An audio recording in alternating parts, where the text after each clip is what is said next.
isso aqui. Nossa, cara, vocês são loucos, vocês piraram, não tem nenhuma chance. E a luta mostrou que... Agora, essa luta, mesa ou rua? Combinado. Combinado. O sindicato... Vocês fazem muita greve? Fazemos quando é necessário. A greve não é a única forma de luta. Mas é a última? É a última.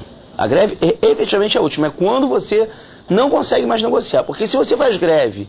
Aliás, o Brasil tem um problema muito grande, que vai ser agravado agora com essa restrição de direito de greve votado no STF. A gente faz greve para abrir negociação. Isso está errado. A greve é quando fracassa a negociação. Está invertida a coisa aqui. Né? Mas por quê? Eles só respeitam quando milhares de pessoas se reúnem nas ruas? Hoje em dia não tem uma regulamentação da negociação coletiva no serviço público. Como não tem regulamentação, o governo só senta para negociar quando se faz greve. Então está invertida a coisa. Você faz greve para começar a negociar. E aí você desgasta o movimento. Porque quando você chega lá no meio da greve, você ainda está começando a ajustar valores. A greve já está desgastada. Então quem ganha com isso é sempre o governo. Se você tivesse uma regulamentação da negociação coletiva, você ia fazer greve pela sua proposta. A grande vantagem do sindicato e da federação foi que a gente entendeu isso. A gente, antes de fazer essa greve vitoriosa, a gente negociou lá no STF. Tá certo. Esse PCS foi... E aí fomos muito bombardeados por uma oposição muito sectária, muito extremista, que não conseguiu enxergar isso. A gente conseguiu primeiro fazer um acordo com o STF para jogar nossa greve na rua. E aí teve força para peitar o governo, para peitar o executivo para o projeto sair. Se não fosse isso, não tinha projeto. Agora vamos falar de um assunto bastante espinhoso que infelizmente está em moda. Assédio moral. O que é o assédio moral? Por favor, explique. Assédio moral é qualquer tipo de coação feita pelo qualquer constrangimento feito pelo superior hierárquico contra o inferior hierárquico, seja um diretor de secretaria, seja um juiz. No judiciário, infelizmente, é muito comum. O judiciário é o zero e vezeiro de fazer isso. A gente vai ter que lutar muito para mudar essa mentalidade, porque a gente tem um grande problema. E a gente tem que conscientizar e sensibilizar os magistrados com relação a isso. A maioria dos magistrados, efetivamente, tem uma conduta correta, uma conduta cordata, uma conduta ilibada com os servidores. Mas quando vai julgar o magistrado que teve e que cometeu o assédio moral, a tendência é que o corporativismo fale mais alto e haja uma certa proteção com relação ao magistrado que comete o assédio moral. Isso acontece em qualquer grau, qualquer instância? Qualquer instância. Esse é um grande problema. Agora, talvez com o controle externo, com a denúncia chegando ao CNJ, a gente consiga coibir um pouco mais. Mas o que eu vejo nos casos concretos de assédio moral que houve aqui no Rio de Janeiro é que quando você denuncia, por exemplo, um diretor de secretaria, você tem a barreira do próprio juiz dele que muitas vezes protege o diretor que comete o assédio. Mas é uma barreira que você consegue vencer mais facilmente. Os juízes são mais duros para julgar um servidor que comete assédio do que um juiz.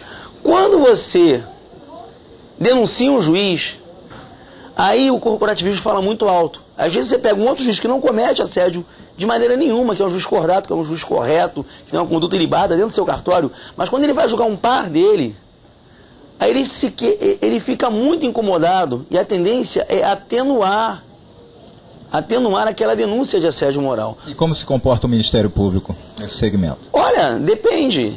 Eu tive um caso concreto aqui no Rio de Janeiro, de uma denúncia contra o juiz, que o Ministério Público não denunciou o juiz uma única vez e me denunciou várias vezes por crimes absurdos, desobediência, desacato, né, quando na verdade estava denunciando assédio moral.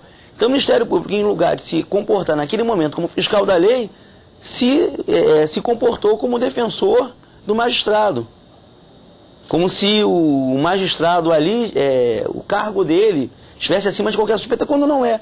É por isso que embora a gente tivesse questionado muito a questão do controle externo, a gente tem que efetivamente estudar maneiras de controle externo, porque senão acaba se colocando a magistratura acima da lei. Nessa esteira, qual é o papel do Conselho Nacional de Justiça? O Conselho Nacional de Justiça, exatamente por não estar composto somente de magistrados, está mais ventilado. Porque tem representantes da sociedade civil, tem pessoal da OAB. Então há uma ventilação maior para que as denúncias contra abusos de magistrados cheguem lá. Chegando lá e eles sendo julgados lá, isso já dá um certo alívio e faz com que haja um sentimento hoje na base dos juízes que não se pode tudo. É lógico que eu volto a reiterar, nada contra os magistrados. 90% ou mais dos magistrados têm um conduta ilibada, inclusive no relacionamento cotidiano. Agora, existe uma minoria que efetivamente não tem preparo psicológico para a função. Porque não é só preparo técnico, não é só preparo de livro, de concurso, de sentar, de estudar. A questão da maturidade é necessária. E quando uma pessoa que não tem maturidade suficiente para o cargo ocupa um cargo desse, muitas vezes troca os pés pelas mãos. A gente tem casos assim absurdos. A gente tem casos... Você poderia citar alguns para a gente entender melhor o que é assédio moral? Dá uns dois ou três exemplos. Eu tenho 2 exemplos concretos. A gente teve um caso agora recente em Angra dos Reis, que de 11 servidores, 9 pediram licença médica porque não aguentavam mais trabalhar com a juíza. A juíza, lá não vou falar o nome, porque depois ela me processa. Eu já estou cansado de receber processo. Por exemplo... O papel de um sindicalista, né? Sim, mas... já tenho 9 processos criminais contra mim. Não são só cíveis, criminais. A juíza invadiu a casa de um... Não foi nem do servidor, não.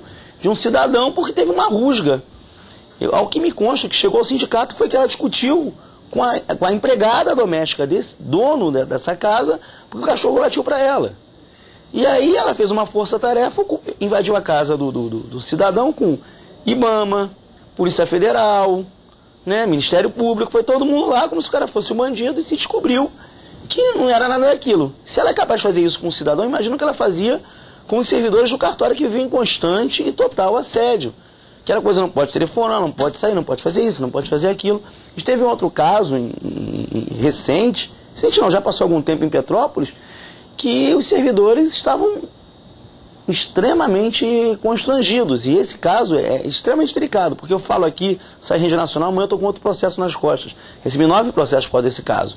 Por exemplo, a gente teve um fato absurdo de um servidor do Judiciário Federal que pegou uma arma na mão, e aí tem 2 versões, porque as pessoas estavam extremamente assustadas, e apontou a arma para a própria cabeça e disse: vocês querem que eu faça o quê? Que dê um tiro em mim mesmo? Era uma discussão que tinha lá, ou então teria manuseado a arma na frente de 3 servidoras. E essas servidoras foram procurar o diretor de secretaria para relatar o fato, e o diretor, em lugar de reprimir esse fato, ou relatar, ou processar esse servidor, porque era de confiança dele, reprimiu as servidoras.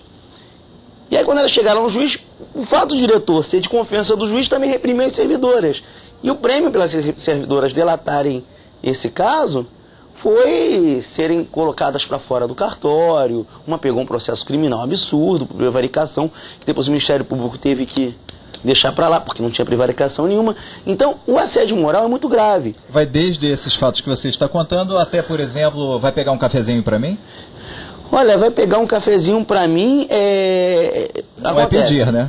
Não, nem pode. O chefe não está pedindo. Vai pegar um cafezinho para mim é diferente não, de... Nem você pode pegar um cafezinho para mim? Você tem um servidor terceirizado, um servente que é para isso. Na verdade, não pode. Agora, que tem gente que passa por isso, já teve, e que não denuncia. Teve uma menina que falou para mim: eu fiz concurso para oficial de justiça, não vou dizer o nome da menina, porque eu não queria mais pegar cafezinho no cartório para ganhar minha FC. Mas é lógico que aí o funcionário é conivente, porque ele quer uma função comissionada e fica pegando cafezinho pro juiz, que não é o correto, e nem todo juiz faz. Quer dizer, a maioria dos juízes não fazem, mas uma minoria faz. Mas isso, usando a metáfora do café, até cafezinho pequeno.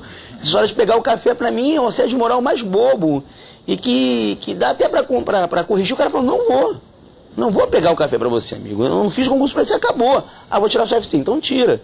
Agora, tem assédios morais muito graves no judiciário, e é um medo tremendo das pessoas denunciarem. A gente teve um caso também de uma diretora que não está mais na vara de Magé, que não era concursada, e que chegou para uma menina que estava grávida e mandou pegar uma pilha de processo desse tamanho. E a menina falou: olha, eu estou grávida, eu não vou fazer esse esforço físico que pode me prejudicar. E ela desancou a menina, chegou a menina de tudo quanto é nome, botou ela abaixo de cachorro, e a menina foi colocada à disposição, veio para o Rio, e depois eu fui conversar com a menina e me falou: não vou denunciar porque eu não quero dor de cabeça. O grande problema do assédio também são 2 problemas, são 2 grandes problemas no assédio.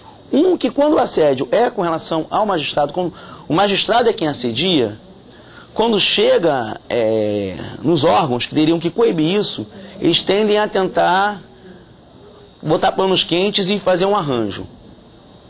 O magistrado é desonesto? Não é desonesto. Nem todo magistrado que assedia é desonesto. Não, ele é correto, Ele é uma pessoa honesta, Ele rouba, não rouba. Então, tudo bem. Não é assim, não funciona assim. E o outro é o medo das pessoas de denunciar.